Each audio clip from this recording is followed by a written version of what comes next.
Olá pessoal, estamos aqui para mais um episódio do nosso Tem Nexo, o podcast da Nexo Agro.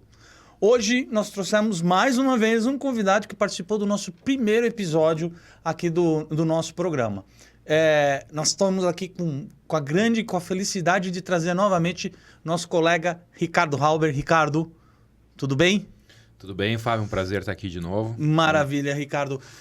Como você já sabe, você já é de casa, você já participou aqui do nosso programa, né? Do nosso primeiro episódio. A gente tem nosso objetivo aqui é levar informação de qualidade, informação técnica e de uma maneira descontraída, uma maneira tranquilinha, tá ok? Tem nexo. Então, maravilha. Pegando esse gancho aqui do nosso programa, o que eu quero fazer hoje é discutir com você um pouquinho sobre a questão dos programas nutricionais, com um foco em imunonutrição. Mas antes disso, é óbvio que você já participou aqui do nosso primeiro, a maioria das pessoas já te conhece, mas eu queria que você aproveitasse e fizesse uma pequena abertura, um pequeno, vamos dizer assim, um briefing sobre o seu currículo, sua jornada profissional até aqui, tá ok? Claro. Antes de mais nada, Fábio, obrigado pelo convite. Nada, é um prazer estar aqui. Você é de mais casa pra gente já. Conversar sobre esse assunto que tu vai trazer para a mesa. Eu espero que tu não me traga muitas surpresas aí nas perguntas. Pode ficar tranquila, tudo bem. Mas é sempre bom falar sobre esse assunto. Eu sou médico veterinário, sou formado pela Universidade Federal de Santa Maria. Esse ano, inclusive, faz 20 anos que eu me formei em 2004. Comecei no século passado, a faculdade, e tive a felicidade de fazer um mestrado também lá em Santa Maria, na área de micotoxinas, em medicina veterinária preventiva, e um doutorado pela URGS em sanidade avícola. Trabalhei um pouquinho com salmonela lá também. E, na sequência, um pós-doutorado também em sanidade avícola pela UTFPR, Universidade Tecnológica Federal do Paraná. Eu costumo dizer que a minha experiência com a avicultura ela vem um pouquinho antes de eu ter entrado na faculdade até. Sou filho de produtor de avicultor, produtor de ovos comerciais lá no Rio Grande do Sul. Me criei dentro de granja, aprendi bastante sobre biosseguridade, sem saber que era biosseguridade, né? Mas a experiência ajudou um pouco. Tinha um veterinário em particular que dava assistência lá, que atendia a granja do meu pai, o Dr. Ari Bueno. Espero que ele tenha a oportunidade de nos ouvir aí também. Aprendi bastante coisa com ele. Meu estágio curricular, inclusive, eu fiz com ele. Então, essa experiência ajuda um pouquinho, sem a gente saber o que é as terminologias técnicas, o que realmente... A vivência, né? A vivência que dá... essa experiência antes da faculdade, né? E depois, quando vai para a faculdade, a gente poder entender, putz, é por isso que acontecia tal coisa. Então, bem legal fazer esse nexo também. Teu pai teve granja... Quando que, assim... Em que ano que ele começou com a parte de Começou granja? em 1978. 1978. 78. Uhum. É um bom tempo. Um bom tempo, sim. E se alguém chegasse lá em 1978 na granja do teu pai e falasse sobre... Como que chama seu pai? Flávio. Flávio. Seu Flávio, estamos aqui, eu estou vindo aqui para falar com o senhor sobre imunonutrição. Como seu pai... sei lá, reagiria? Olha, ele sempre foi um avicultor para frente. Ele gostava, assim, de novidades. Ele não era muito apegado Ele era bem para frente. Ele não costumava ficar preso ao passado. Putz, sempre fiz assim, então é assim que dá certo. Então, sempre que surgiram vacinas novas no mercado, que o veterinário entendia que fazia sentido utilizar lá na granja, ele concordava, ele aceitava. Um senso crítico muito grande também, sempre discutiu bastante as coisas, apesar de ter só quarta série, né? Mas conhecia bastante do dia a dia.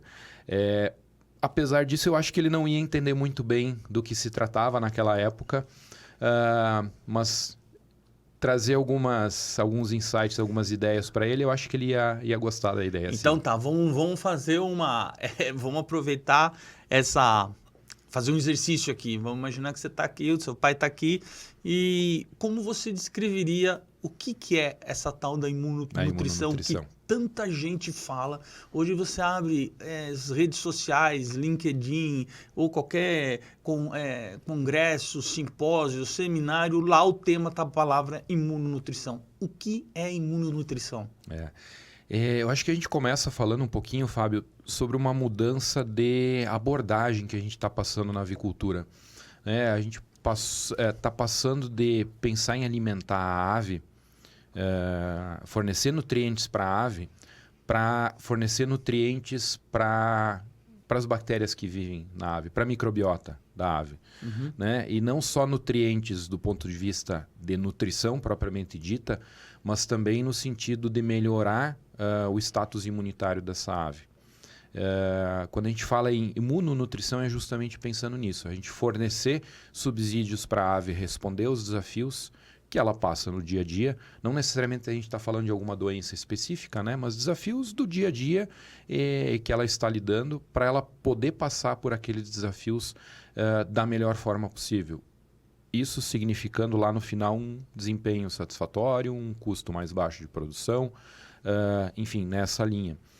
Pensando sempre numa ave saudável, mas focando basicamente em fornecer nutrientes, fornecer subsídios para que esse sistema imunológico possa se desenvolver da melhor forma possível e responder aos desafios também da melhor forma possível, mas na velocidade necessária também.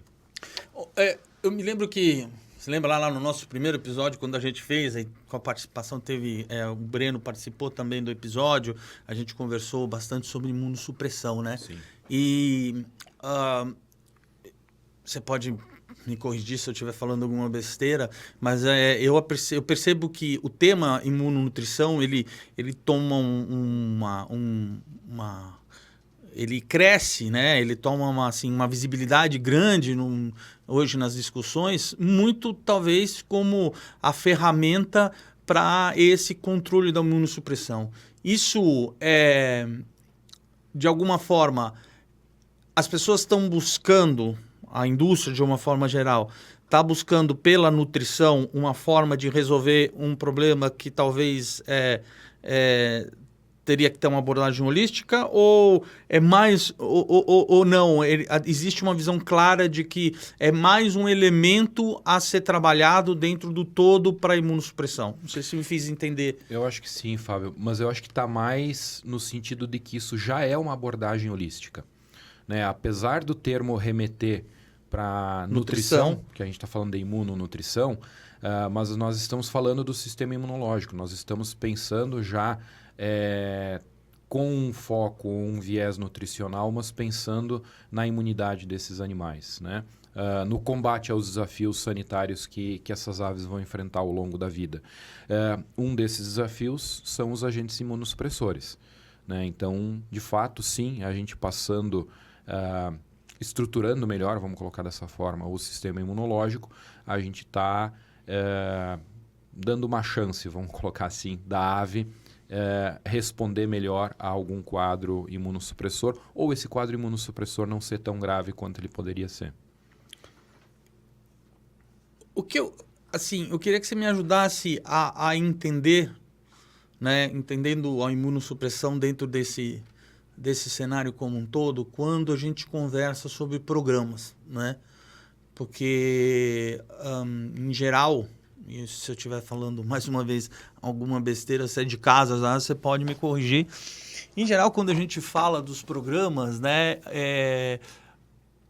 você tinha a questão dos programas anticoxidianos, os programas dos promotores, né, o programa de melhorador de desempenho, os programas para controle de coccidiose, tem a dieta propriamente dita na questão da nutrição. Aonde que dentro desse universo de anticoxidianos, melhoradores de desempenho e ingredientes, entra a imunonutrição? Onde que ela se encaixa nesse contexto todo? Porque hoje eu percebo que vários produtos existem vários produtos ou várias tecnologias no mercado que se posicionam como produtos direcionados à imunonutrição. Como esse universo, você que esteve dentro da agroindústria, né, e hoje com a consultoria, como que você vê essa inserção da imunonutrição no contexto de todo do programa, vamos dizer assim, nutricional? Sim. A gente tem por hábito separar as coisas, né? Vamos falar de anticoxidianos? Ok. Então, estamos falando aí de químicos, ionóforos, programas N, rotações, vacinas, dependendo da condição a gente usa vacinas. Bom, agora vamos mudar de assunto então e vamos conversar sobre os programas preventivos, seja com melhorador de desempenho, seja com aditivos, qualquer outra ferramenta. E em paralelo a isso tem um nutricionista lá formulando e preocupado com o melhor cenário de níveis nutricionais para atender requerimentos nutricionais do animal. Quando na verdade isso tudo acontece junto. Né? Exato. O animal está sujeito a tudo isso ao mesmo tempo. Apesar da gente talvez pensar isso separado, isso tudo acontece ao mesmo tempo. Então, facilita o nosso trabalho separar tudo, mas em algum momento a gente precisa juntar isso tudo e fazer isso tudo se conversar.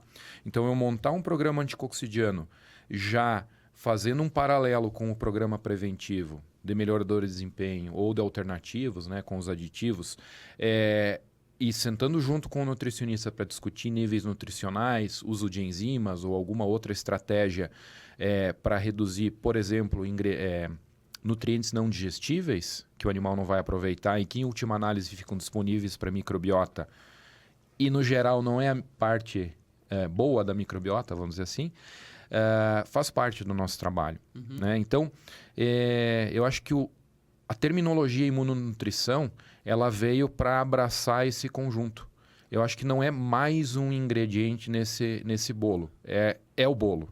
Eu acho que a gente está juntando tudo para justamente compreender melhor como isso tudo acontece, como todos esses ingredientes interagem no final das contas. Então, posso dizer que quando se fala de imunonutrição, nós não estamos falando necessariamente de um produto em si que é colocado ali, que vai imunomodular, é o conjunto. Ou seja, quando eu faço um programa de anticoxidiano bem feito, associado com meus melhoradores ou soluções naturais, eu estou a minha dieta, a minha formulação de dieta ou da minha nutrição está com foco em melhorar a imunidade. É isso? Um dos focos é justamente esse, sim.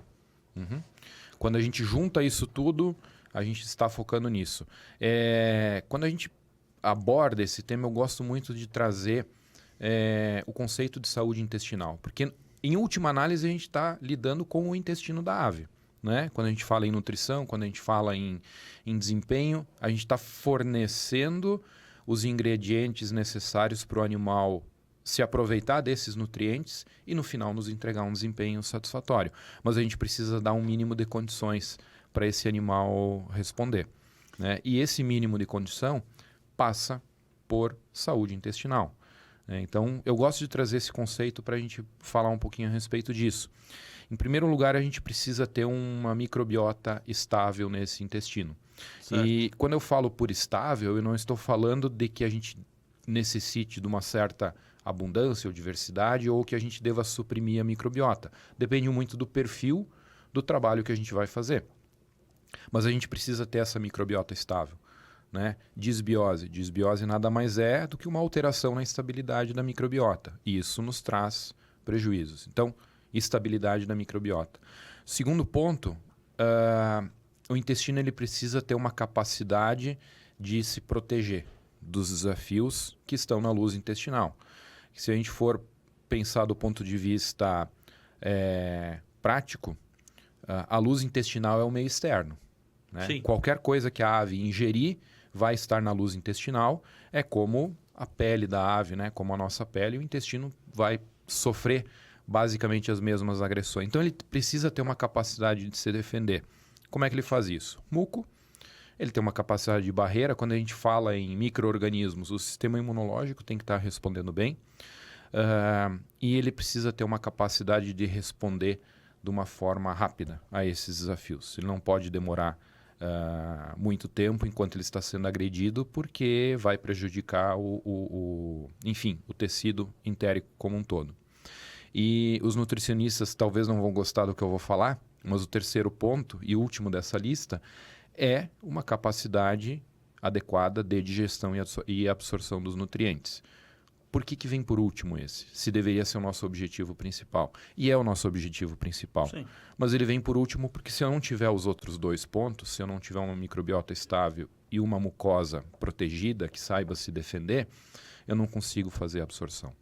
Então eu preciso desses 3 pontos bem equilibradinhos para que o intestino cumpra o seu papel fisiológico. Né? E a partir disso a gente pode conversar sobre várias coisas. Aqui está inserida a imunonutrição. Né? Quando a gente fala da microbiota estável, porque ela também é uma estabilidade não só entre os micro-organismos, mas dos micro-organismos com o próprio hospedeiro, com a própria ave. Isso requer que o sistema imunológico não responda exageradamente contra esses micro-organismos. Então, aqui precisa de um equilíbrio. E entra a imunonutrição justamente para gerar ou proporcionar esse equilíbrio. Quando que o termo imunonutrição surgiu? É algo que já... eu estou há algum tempo, obviamente, no mercado e me lembro que, pelo menos há uns 10, 15 anos, acho que isso não era uma coisa muito comum de se ouvir. As discussões elas não giravam em torno dessa questão da imunonutrição. Uhum. Né? Talvez não com esse nome, muito provavelmente não com esse nome, mas o termo imunonutrição, na verdade, ele veio importado, vamos colocar assim, entre aspas, da medicina humana. Uhum. É uma terminologia que na medicina humana se usa já há bastante tempo. Não sei exatamente há quanto tempo, mas eu diria que pelo menos uns 50 anos já se utiliza esse termo na medicina humana, com o mesmo viés que a gente utiliza hoje na produção de aves e suínos. Mas no nosso meio realmente deve fazer aí um pouco menos talvez do que 10 anos, mais ou menos, que esse termo se tornou mais utilizado, vamos colocar assim, né? Mais Você acha discutido. que acredita que com o advento meio que coincide com o surgimento das soluções naturais, muitos produtos aí que apareceram no mercado nesses últimos 10, 15 anos. Acredita-se que podemos dizer que esse movimento da nutrição ele acompanha o aparecimento, a expansão desses produtos no mercado?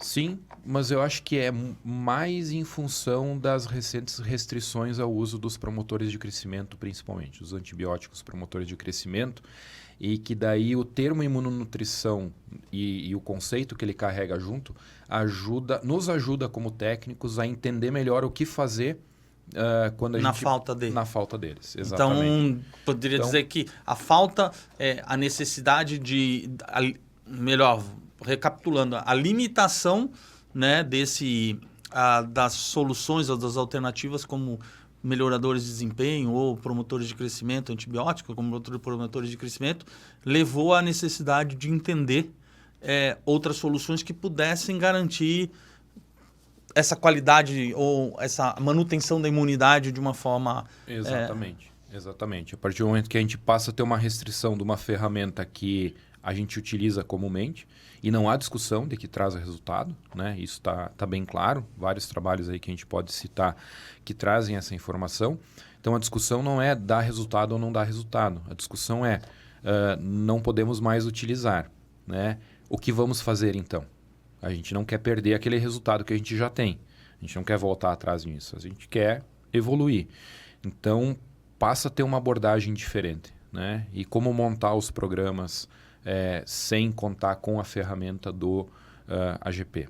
Né? Então, é um conceito, é um termo que vem a nos ajudar a entender essa outra faceta de melhorar desempenho sem o uso das moléculas antibióticas.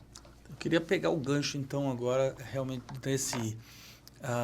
você é um cara que teve a oportunidade de testar uma grande gama de produtos aí, né? Principalmente com esse foco do AGP Free, correto? Uhum, sim. E aí, olhando do ponto de vista do programa, da montagem, da estruturação dos programas. Hoje, se você olhar um mercado como a indústria como um todo, você acredita que a indústria, grande parte da indústria está preparada a desenvolver e estruturar, elaborar programas nutricionais com essa visão de imunonutrição ou ainda falta muito para a gente chegar nisso daí? Eu acho que nós já evoluímos bastante nos últimos anos, né? Nós temos um benefício, vamos colocar assim, de que as restrições têm vindo aos poucos, né? A gente não tem uma ruptura drástica no uso do antibiótico promotor de crescimento. A gente vem tendo restrições ao longo dos últimos anos, moléculas que estão sendo banidas, mas a gente ainda tem moléculas disponíveis. Então, a gente ainda tem a possibilidade de contar com essa ferramenta, mas já existe uma sinalização de que, ali na frente não vamos ter mais nenhuma dessas ferramentas. O que isso significa para nós? Vamos já pensar em como trabalhar sem essa ferramenta. E em não conseguindo de imediato, a gente tem a possibilidade de voltar atrás. Né? Claro, dependendo dos mercados que a gente atende, dependendo dos clientes que a gente atende, mas no geral, sim, a gente tem a possibilidade de voltar atrás, estudar melhor o assunto e tentar novas abordagens. Então, eu não acho que todas as empresas estejam devidamente preparadas para essa migração imediata, mas todas elas têm condições de fazer esse caminho numa velocidade que seja compatível com um resultado satisfatório.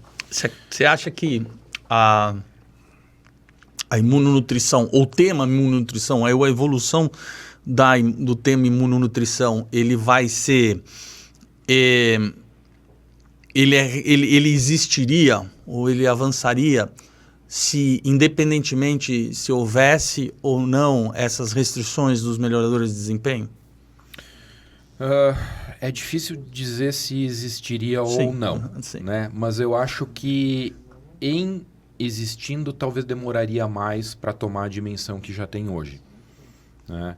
Eu acho que se discute bastante justamente porque se enxerga ali na frente, se vislumbra esse possível banimento total dos AGPs. Né? Então, se discute mais a respeito disso. Nós já passamos na avicultura por outras fases semelhantes. Né? A gente teve situações em que, não é um exemplo de restrição regulamentada, mas a gente passou por desafios de coccidiose que a gente precisou lidar. Hoje, a gente fala sobre coccidiose como algo normal, natural, sem muitos mistérios. Né? O controle de coccidiose. Está muito claro como fazer. Né? Mas se a gente pegar a década de 90, né? Eu não era formado na época ainda, mas já estava no mercado, a gente apanhava bastante com coccidiose. Parece banal hoje, mas a gente passou por isso. Doença de Gumboro, quadros bastante agressivos de bronquite. A gente passou por uma época que salmonela era uma restrição comercial bastante grande, a gente aprendeu a lidar com isso. Agora a gente está falando a respeito dessa restrição dos AGPs. Então, são ondas que acontecem na avicultura. E essas ondas vêm e nos fazem discutir cada vez mais aquele assunto relacionado àquela onda. Hoje, Ricardo, se você pudesse elencar das opções que nós temos aí de soluções naturais, o que o mercado traz de soluções naturais que tenha esse enfoque ou esse posicionamento como ferramentas de imunonutrição? Ou para substituição Sim. de programas AGP, programas convencionais, vamos dizer assim. A gente tem uma série de produtos no mercado, né, Fábio? Sim. Falar de cada produto individualmente é bastante complicado pela quantidade de produtos que tem, pelas características individuais de cada um, e a gente não quer também cansar quem está nos ouvindo aqui e ficar 2 dias falando. Né? Mas, de uma forma geral, a gente pode agrupar esses produtos em algumas categorias. Né? Então, a gente tem, por exemplo, a classe dos probióticos, né? Produtos à base de micro-organismos vivos. Cada um tem o seu apelo, mas, no geral, a gente está falando de produtos que têm um potencial muito grande em modulação da microbiota. E essa é a que chegou primeiro, né? A que chegou primeiro veio com uma abordagem bastante simplória, vamos dizer assim, exclusão competitiva. E não é uma crítica à abordagem, é o que se conhecia no momento que esses produtos vieram para o mercado. Hoje já se sabe muito mais a respeito deles. né? A gente tem outras categorias que estão crescendo bastante. A gente tem dentro da categoria dos fitogênicos muitos representantes no mercado com N capacidades distintas de ação. Os próprios ácidos orgânicos, né, e seus derivados. A gente tem algumas enzimas, inclusive enzimas nutricionais, que são os nutricionistas que usam com foco em digestibilidade no nutriente, mas que nos ajudam também a reduzir os desafios entéricos.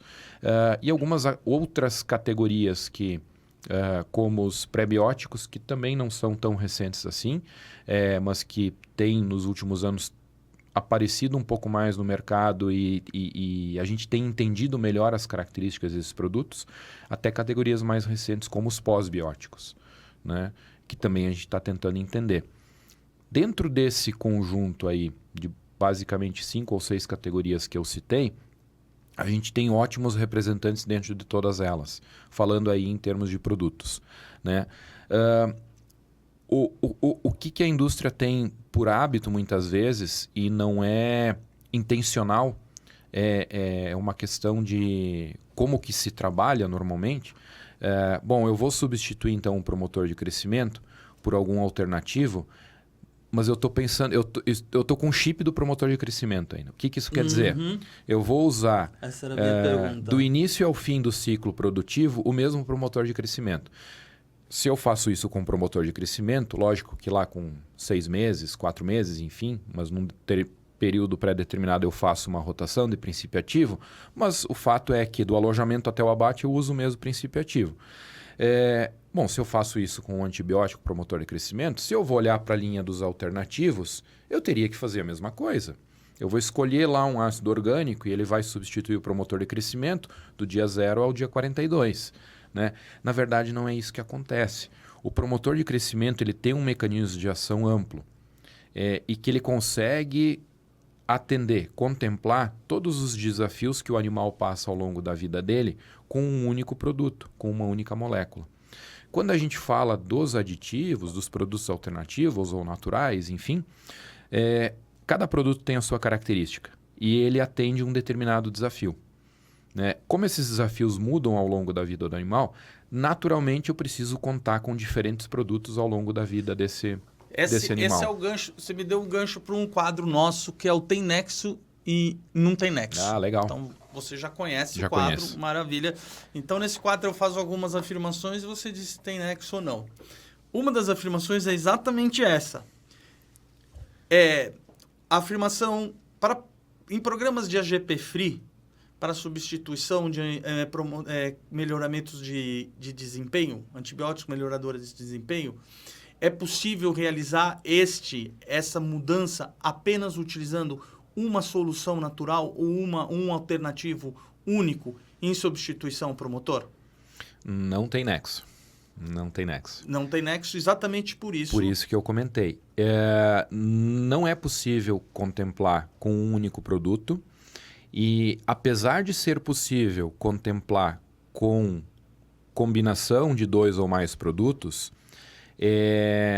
do ponto de vista de viabilidade econômica, não está correto. Porque a gente acaba, como os desafios mudam ao longo da vida do animal, e a gente montaria um programa, vamos dizer assim, com uma combinação de 2 ou 3 produtos para toda a vida do animal, em determinados momentos da vida do animal, nós estamos com um desafio sendo coberto que não está acontecendo naquele momento. Ou seja, nós estamos investindo num produto que está naquele momento que não está nos trazendo resposta. A gente está só colocando grana ali. Então, o adequado é a gente entender efetivamente quais os desafios e em que momentos que eles acontecem e montar programas personalizados para aqueles desafios. Isso não quer dizer que cada semana eu vou estar com um programa diferente, né? Mas eu não posso montar um programa do alojamento até o abate sob pena de ou não conseguir atender todos os desafios ou pecar do ponto de vista de viabilidade econômica. Tem nexo, então, dizer ou afirmar que para estruturar um bom programa nutricional, um bom programa nutricional de substituição a GP Free, eu preciso entender os desafios e principalmente entender o mecanismo de ação das soluções ou das alternativas que eu tenho para que elas sejam complementares entre si, para atender aquele efeito ou aquela resposta que eu estou buscando ou superar aquele desafio? Tem nexo sim. A partir do momento que eu entendo os desafios que estão postos no campo, só isso não basta, né? Eu preciso entender o que eu tenho de tecnologias, de ferramentas à disposição, e isso passa por compreender o mecanismo de ação de cada um dos produtos, para entender qual produto ou qual combinação de produtos que vão atender aquele desafio que eu tenho naquele momento, né? Isso passa necessariamente por compreender o mecanismo de ação. E dentro dessa linha, eu citei 5 ou 6 grupos de produtos. Cada grupo tem mecanismos de ação distintos, né? E dentro de cada grupo, cada produto pode ter um mecanismo de ação distinto ou uma parte do mecanismo ser diferente de outros produtos dentro desse mesmo grupo, dentro da mesma categoria. Então, eu preciso entender cada um deles individualmente. Aí a pergunta que eu faço. São 2 perguntas. Primeiro, da perspectiva dos fabricantes. Você acha que os fabricantes hoje, as indústrias que entregam essas tecnologias, têm essa percepção? Ou ainda elas buscam oferecer o produto delas como uma solução meio que única, exclusiva para uma substituição de promotores de crescimento? Olha, Fábio, eu tenho olhado para esse tipo de produto já há mais de 10 anos, né? 2013 que eu comecei a olhar para esses produtos. Não existiam muitos produtos no mercado e mesmo os poucos que existiam não se conhecia muito a respeito de como que eles poderiam entregar os resultados. Então, o que se conversava era muito genérico. Sim, pode substituir um promotor de crescimento, sim, pode ajudar a melhorar o desempenho, seja a conversão alimentar, o ganho de peso ou qualquer outro parâmetro que a gente avalie, mas o como esses produtos se entregam esses resultados não estava claro. Hoje em dia a gente tem bem mais informação a respeito disso. Se a gente fizer uma busca no Google acadêmico mesmo, né, sobre algumas palavras-chave, a gente vai ver que nos últimos anos tem um crescimento exponencial de pesquisas sobre o assunto, sobre substituição de promotores de crescimento, sobre mecanismos de ação, produtos que são esmiuçados mesmo, né, que é entendido exatamente a composição, o mecanismo de ação daquele produto. Então, tem muito mais informação disponível.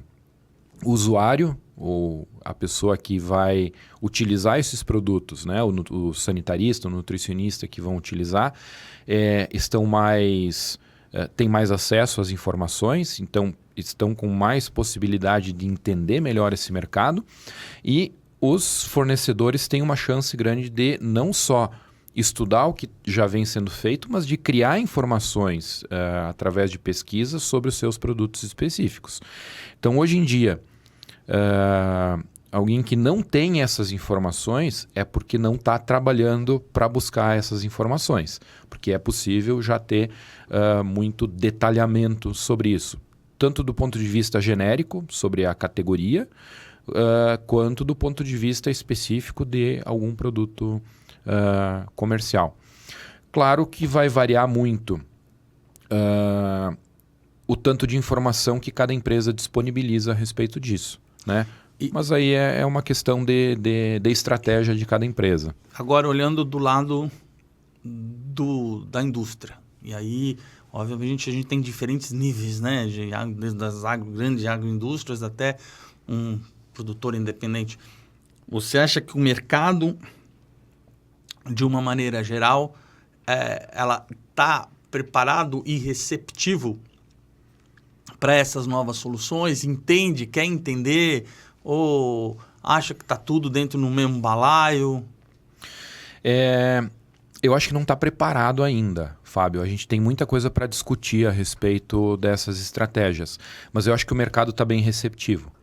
Eu acho que o pessoal está buscando, sim, entender um pouco mais a respeito disso. Claro, cada empresa dentro das suas limitações, né? Às vezes eu preciso ter uma granja experimental para poder fazer um teste, ou eu dependo de uma parceria com alguma universidade, uma instituição de pesquisa para fazer experimentos. Nem todas as empresas têm condição de fazer isso, ou está próximo de uma instituição de pesquisa, mas em alguma medida todas as empresas estão abertas a discutir o assunto, né? E isso eu acho que é algo positivo, porque se talvez nós não estamos ainda preparados para fazer a devida utilização desses produtos, pelo menos nós estamos discutindo, nós estamos conversando. E esse é um primeiro passo que é bem importante. E olhando, a gente sabe que o mercado vamos dizer assim, os programas convencionais, a utilização dos melhoradores de desempenho, ele ainda é a grande maioria do mercado, né?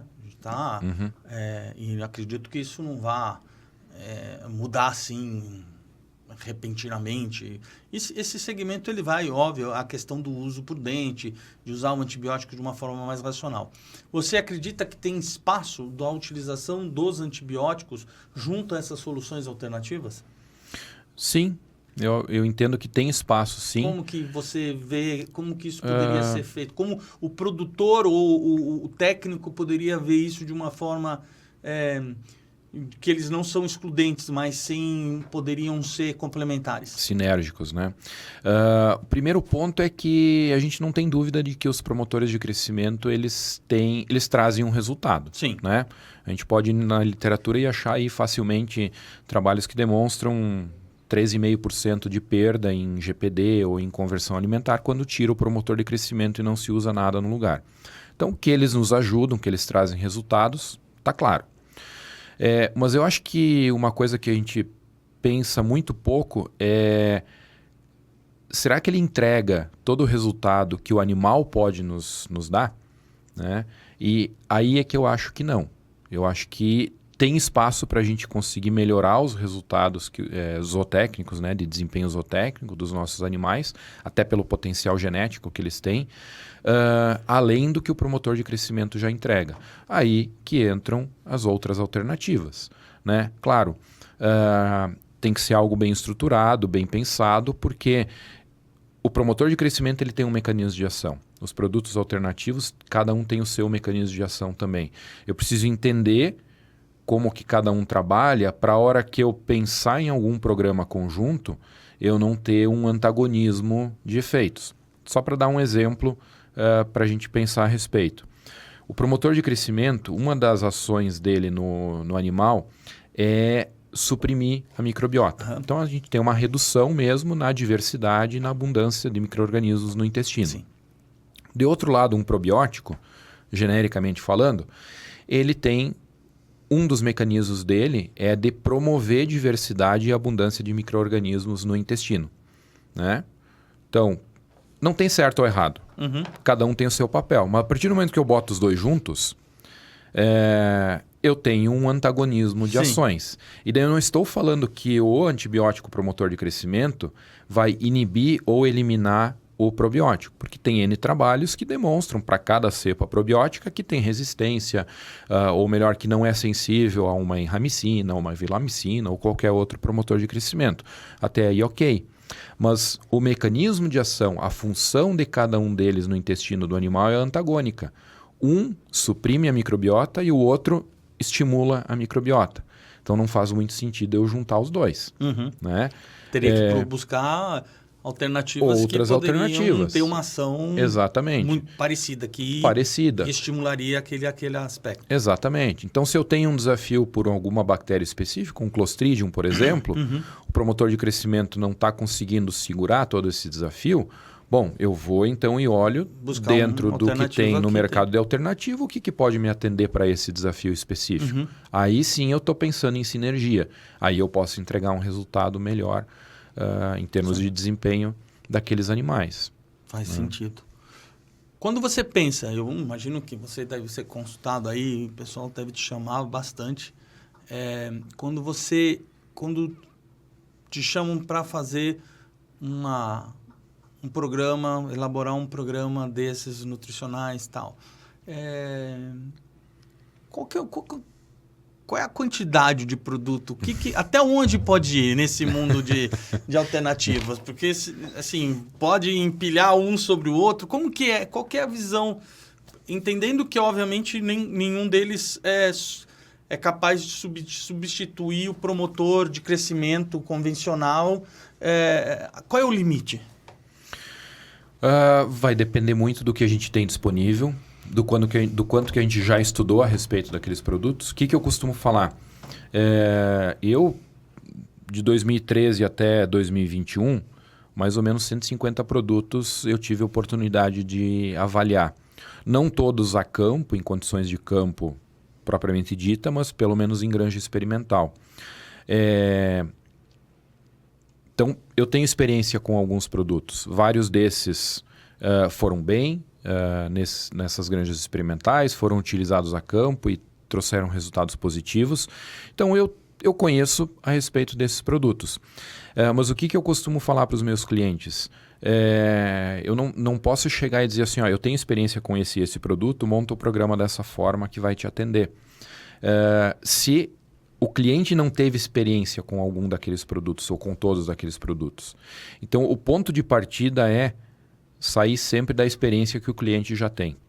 Já utilizou tal produto? Sim. Te sente confortável continuar utilizando ou voltar a utilizar? Sim, ele respondeu bem. Não, a minha experiência não foi muito boa. Então, esse é o ponto de partida. E a partir disso, aqui está faltando um produto com tal característica. Vamos no mercado ver o que tem e vamos fazer as avaliações, justamente para atender todos os desafios que tem.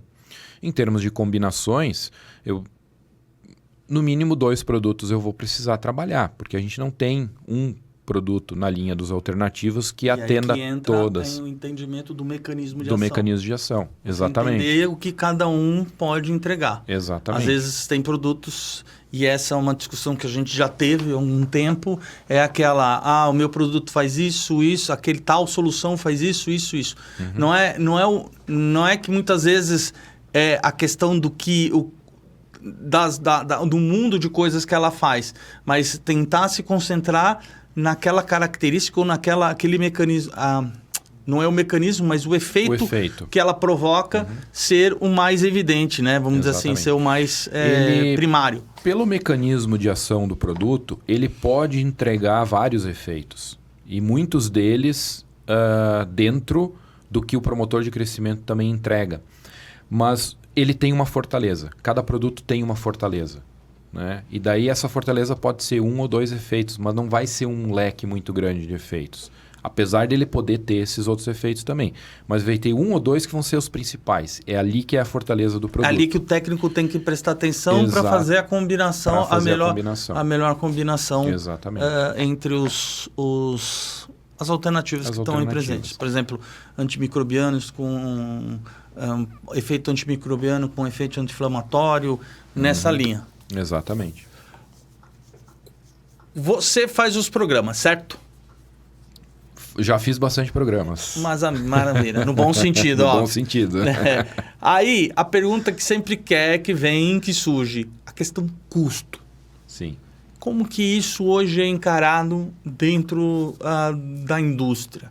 Obviamente, existe a compreensão que programas de programas convencionais, eles sempre vão ser mais baratos do que os programas com alternativos, e o quanto um programa alternativo pode ser distante de um programa convencional. Isso é um paradigma que a gente precisa quebrar, Fábio. Um programa alternativo, ele não necessariamente ele precisa ser mais caro, ele não precisa custar mais do que um programa convencional com um antibiótico promotor de crescimento. E de outro ponto, ele não necessariamente precisa apresentar resultado pior. Ele pode ter um resultado equivalente com um custo também equivalente, né? Qual que é o ponto nisso tudo? É aquele mindset, aquele chipzinho que eu falei lá no começo da nossa conversa, que a gente olha o programa AGP Free com os olhos do programa de promotor de crescimento, exato, do início ao fim com o mesmo programa. Então, se eu uso a mesma combinação do início ao fim e essa combinação não atende todos os desafios, talvez eu tenha um custo compatível, mas eu não tenho o desempenho satisfatório. De outro lado, se eu consigo atender o desempenho, eu talvez tenha um custo mais alto. O que a gente precisa é justamente chegar no ponto de equilíbrio, de montar os programas personalizados de acordo com o desafio e que esses programas se enquadrem também no custo. Temos oportunidades? Temos. A gente ainda tem, e é natural, que a gente tenha a tendência de comparar o programa alternativo com o programa de promotor de crescimento, porque a gente tem no mercado disponível e podemos utilizar os promotores de crescimento. Quando a gente olha para o mercado europeu, que já baniu os promotores de crescimento lá em 2006, o pessoal perdeu a referência do promotor de crescimento. Então não existe uma comparação de desempenho e de custo com o promotor, que nós fazemos. E é natural fazer, porque se eu tenho uma alternativa que já me entrega um desempenho a um custo satisfatório, por que eu vou migrar para uma outra estratégia que é mais cara e que não me dá o mesmo desempenho? Né? Nenhuma empresa dessas é de caridade. Né? Não. Todas elas com certeza não. Estão buscando o menor custo possível com o melhor desempenho possível. Mas tem formas da gente conseguir um equilíbrio disso, que é justamente isso que eu comentei. Entender os desafios, entender cada um dos produtos através do seu mecanismo de ação e encaixar eles no momento que eles podem nos ajudar com o máximo potencial deles. Eu estava aqui pensando e nessa coisa dos programas, quando você aborda desse jeito que você abordou, olhando na cabeça do produtor, isso pode gerar algum tipo de... Bom, quando ele fala personalizar, porque lembra, no começo você falou, não é que todo dia... Como esses arranjos, eles são... Imagino que são arranjos de... você pode ter 2 ou 3 combinações no mesmo programa. 2 ou 3 diferentes produtos numa fase e na outra fase uma outra combinação. É muito parecido com o que se faz com o anticoxidiano ou estaria falando bobagem? Na prática, é mais ou menos nessa linha, sim, Fábio. Quando eu falo de personalização, eu não estou falando de para cada granja a gente montar um programa específico. Não. Até porque isso não é factível na prática mesmo, né? Então, a gente normalmente olha o sistema produtivo como uma fábrica de ração que atende uma determinada região. E aquela fábrica vai ter um programa específico para ela, né? Esse programa, talvez ele seja uma determinada combinação de produtos numa ração inicial, uma outra combinação em rações de crescimento e uma terceira combinação na ração final. Né? Ou talvez não, talvez seja 2 combinações diferentes, uma para a primeira metade da vida do animal, outra para a segunda metade da vida do animal. O que vai determinar essa segmentação? Os desafios que eu tenho. Né? Se, por algum motivo, na região que eu estou instalado, o meu desafio é o mesmo do dia 0 ao dia 42, eu não consegui identificar isso em lugar nenhum ainda, mas se for o caso... aí sim o meu programa vai ser o mesmo. Mas se eu tenho desafios que mudam a partir dos 15, 20 dias e depois lá nos 35, 38 dias eu tenho mais uma alteração de perfil de desafio, faz sentido eu trabalhar com 3 combinações diferentes. Né? E essa mudança de perfil de desafio não quer dizer que eu vou ter em determinada fase mais desafio. Eu posso chegar numa fase da vida do animal que o desafio praticamente não existe. Né? O anticoxidiano é um exemplo. O frango que é abatido lá com seus 42, 45 dias, numa ração de retirada não vai anticoxidiano, apesar da gente ter produtos com carência 0 no mercado. Né? Por que não usa anticoxidiano ali? Porque a gente sabe que o ciclo da iméria ele tem uma fase crítica que é lá em torno dos 21 até os 28 dias. Depois disso ele deixa de ser importante. Não, quer dizer que não tem o desafio que a gente não tem a iméria circulando na integração? Tem. Mas não justifica o investimento num produto naquela fase. Né? Então, na fase final, não se usa o anticoxidiano. Né? Pode ser que o nosso programa AGP Free tenha um perfil similar e que chegue na fase de crescimento a gente precise ou na fase final, qualquer que seja, que a gente precise de um programa muito brando, muito leve para atender o desafio que tenha. né? Ou não. Ou o desafio é tão grande que a gente precisa incrementar muito aquele programa, porque ali naquela fase é importante que tenha essa proteção. Sendo, bom, anexo, sendo as empresas provedoras de tecnologia, saber posicionar seu produto é importante ou não nesse segmento? É extremamente importante. A mensagem que você vai passar para o seu cliente é a mensagem que ele vai usar na hora de considerar o uso do produto, na hora dele desenhar um teste de uma avaliação do produto ou na hora dele usar esse produto no campo. Então, uma mensagem passada incorretamente ou muito genérica pode levar o cliente a tomar uma decisão errada. Isso a gente não quer, né? A gente quer que ele tenha o melhor resultado possível. Então, a gente eventualmente passar a mensagem de que ele pode substituir um promotor de crescimento na íntegra, ou que ele pode atender desafio A, B ou C de forma completa, e não sendo dessa forma, ele vai direcionar os esforços dele naquele sentido. Quais esforços? De testar o produto, de colocar o produto a campo, ou mesmo de, numa primeira análise, considerar ou não o uso do produto. Então, toda vez que eu for apresentar um produto para um cliente, eu preciso ter... no caso vocês como fornecedor, precisam ter clareza e precisam passar essa clareza de ação, de efeito, de mecanismo de ação do produto para o cliente. E a indústria está fazendo um bom trabalho nisso? Tem empresas que têm tido bastante efetividade nessa mensagem. Tem outras que talvez não, né? Mas isso, o mercado funciona dessa forma, né? A gente vê, é que nem uma curva de Gauss. A gente tem o 85%, 90% ali do miolo que está fazendo o dever de casa. A gente tem lá uns 5% que está fazendo bem mais do que o dever de casa, né? Talvez porque estão há mais tempo no mercado, e a gente tem uns 5% lá na cola que estão devendo um pouquinho, ou que estão aprendendo, estão entendendo o mercado ainda, né? É como qualquer adoção de nova tecnologia funciona dessa forma. E olhando para frente, olhando para o futuro, olhando para daqui 5, 10 anos, o que você vê de oportunidade, desafios para esse segmento desse segmento de imunonutrição? Eu acho que a questão da substituição do promotor de crescimento, ela vai chegar num platô em termos de discussão.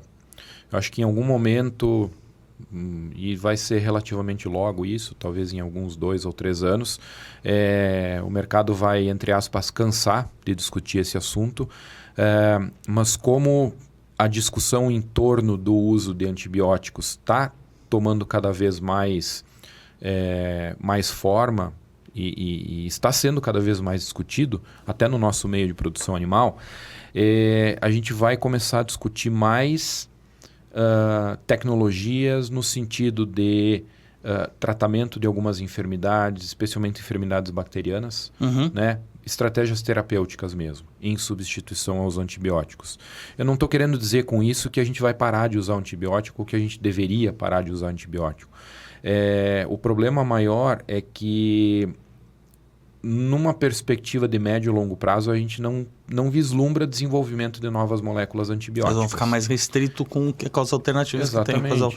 E mesmo que se desenvolva, a priorização vai ser para a medicina humana. Sim. Né? Nós, na medicina veterinária, a gente vai ficar, na melhor das hipóteses, com o que nós temos hoje. Então, se a gente tem um pouquinho de visão de futuro, e o mercado avícola tem isso, a gente está vendo que lá na frente, em 10 anos, a nossa caixa de ferramentas vai ser a mesma.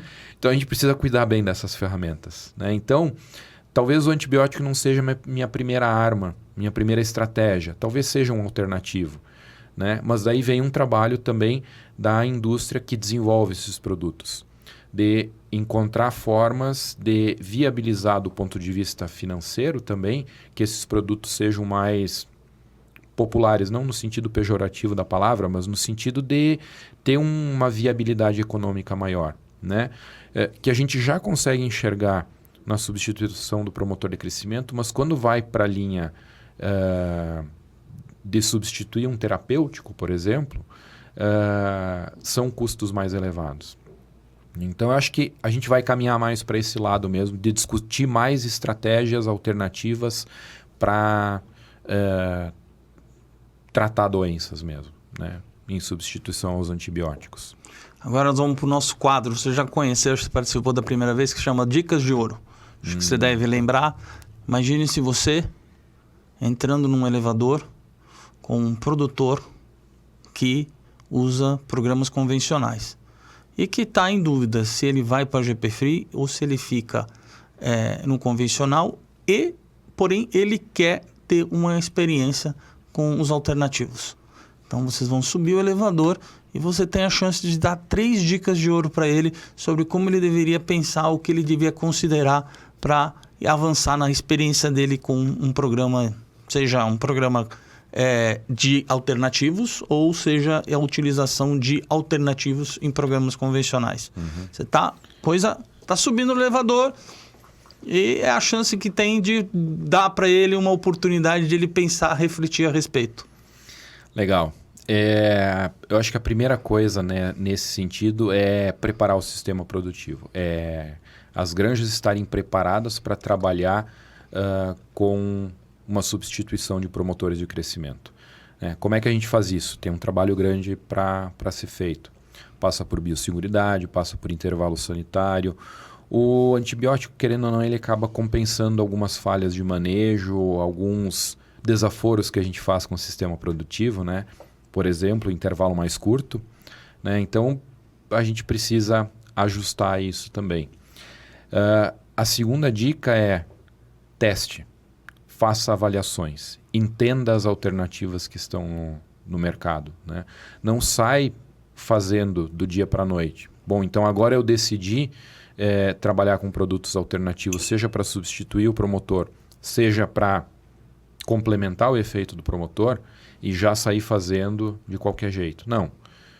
Senta, estuda, entende as alternativas. E esse senta e estuda não significa me fechar num quartinho e procurar informação a respeito dos produtos. Não. Cada produto que está no mercado tem alguém que desenvolveu aquele produto, que conhece aquele produto. Ali é a fonte de informação. Então, vai com o fornecedor daquele produto e entende como que aquele produto funciona. De vários produtos, né? E a terceira é faça. Em algum momento, faça. Experimente. Experimente. Não porque precisa, mas porque quer fazer.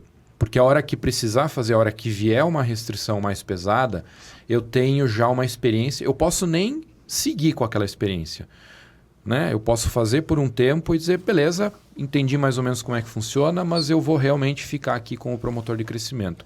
A hora que houver a restrição, eu já tenho a experiência. Eu já sei como é que a banda toca, eu já sei que pontos que eu preciso melhorar, onde que eu não preciso prestar atenção porque ali está dominado.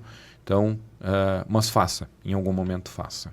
Maravilha. Halber, nós estamos chegando no término do nosso episódio. É sempre muito bom tê-lo aqui, assim, é sempre uma aula, é uma coisa assim, a gente aprende muito e com uma didática muito boa. Queria mais uma vez, assim, agradecer pela chance, pela oportunidade de você estar aqui com a gente, pela participação no segundo, né? A segunda vez que você está aqui participando com a gente, muitíssimo obrigado. Deixo aberto aí para você uma mensagem, alguma coisa que você queira posicionar, fica à vontade. Não, eu que agradeço mesmo, Fábio, é uma oportunidade bastante interessante poder falar. Esse assunto particularmente eu gosto muito, todos os assuntos relacionados à sanidade avícola me encantam bastante, mas esse em especial eu tenho um carinho muito grande de poder falar, e é um tema que eu estou aprendendo todo dia, sempre que eu converso com alguém a respeito do assunto, junto, porque... vem coisas novas, a gente, nunca pensei nisso aqui, isso aqui faz sentido, eu tenho que colocar isso aqui no meu radar para eu dar uma estudada também. Então é bem legal. E eu queria só puxar uma historinha que a gente começou lá no começo e tu me perguntou o que o meu pai ia achar se oferecessem para ele, viessem falar para ele a respeito da imunonutrição. Eu tive uma das primeiras experiências com o uso prudente de antibiótico dentro da granja do meu pai. no finalzinho da década de 80, comecinho da década de 90, eu já era agente naquela época, né? Mas eu me lembro que do lado do escritório do meu pai tinha uma salinha que era chaveada, cadeada, tinha um cadeado ali. Por quê? Porque ali tinha uma pequena fortuna em medicamento, em antibiótico, que era usado praticamente todo dia na granja, porque sempre estava ocorrendo algum problema. Uma granja de postura comercial, construída no final da década de 70, galpões californianos, granja de múltipla idade, tu imagina o pequeno caos que era, né? E o Ari, que é o veterinário que dava assistência para o pai lá, começou nessa época e ele falou, cara, tu tem muito medicamento aqui, não pode ser assim. Vamos ajustar isso aqui. E começou um trabalho ali de ajuste da granja, né? E aquele depósitozinho de medicamento lá sumiu, desapareceu. Aquela sala nunca mais teve cadeado, porque nunca mais tinha medicamento não era dentro. Passou a não ser mais um cofre, né? Passou a não ser mais um cofre. E eu estou falando de uma granja de postura comercial, de 40 mil aves, com 8 idades diferentes, numa região que tem postura comercial, que tem matrizeiro, que tem frango de corte e que, do ponto de vista de biosseguridade, é um caos, né? A região, por conta disso. Então, se ali foi possível fazer um uso prudente de antibióticos, como é que a gente não vai conseguir fazer isso com as instalações, com a tecnologia que a gente tem hoje, com os produtos que a gente tem, com o conhecimento que a gente tem sobre biosseguridade, sobre como as doenças se comportam, todas as vacinas que a gente tem no mercado hoje. Então, eu acho que é bem possível da gente fazer tudo isso com tudo que a gente tem à disposição hoje em dia, né? Muito bom. É sempre... E é bom buscar das experiências lá atrás para fomentar o caminho que é futuro, né? A gente tem que olhar para trás e ver como a gente consegue construir para frente. Muito obrigado mais uma vez. Obrigado. E ao pessoal aí, né? Como diria um grande filósofo do futebol, o jogo só termina quando acaba e esse episódio acabou de acabar. Se você gostou, compartilha com seus amigos. Se você quer saber um pouco mais sobre a Nexo Agro, acesse www.nexoagro.com.br. Obrigado e até!